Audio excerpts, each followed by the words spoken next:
Go ahead. Jen, today China rejected a WHO plan for a second phase of an investigation into the origins of the coronavirus, including audits of laboratories and markets. What is the White House's reaction to that, and how will this impact the U.S.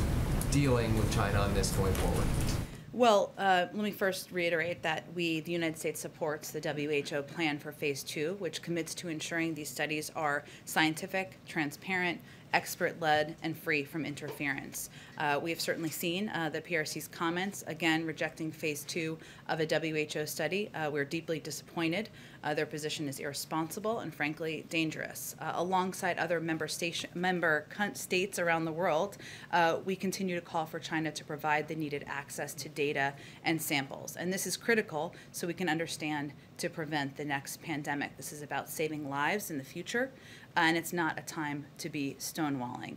I would note that we believe in a multilateral approach. That has not been an approach that has been taken prior to the president taking office, and that has been a big focus of his strategy as it relates to our engagement with China. So, and that relates to our approach to global health security, which is why we rejoined the WHO on day one.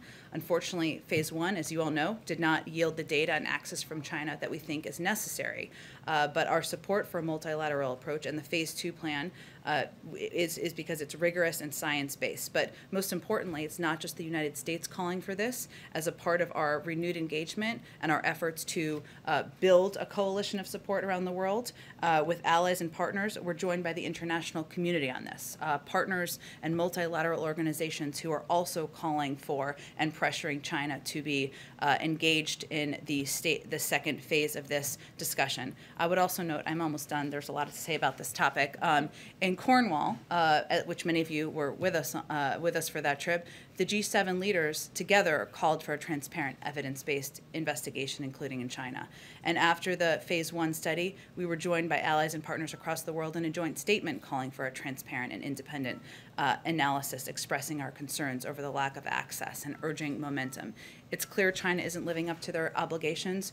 What our focus is on is building this multilateral effort and support for putting pressure on and making clear that it's unacceptable and dangerous. Do you see any consequences for China for this decision? Well, I'm not going to get ahead of any policy process. I will tell you that, again, our approach to China as it relates to global health security is going to continue to be in a coordinated fashion with our international partners. Just one last on China. Yeah. They have also started a new crackdown in Hong Kong, this time on children's book authors. Any thoughts on that? I think we have expressed many times before, unfortunately, because there has been reason to express many times before our concerns about the crackdown on freedom of speech, freedom of media, crackdown on human rights activists in Hong Kong, and we continue to express that.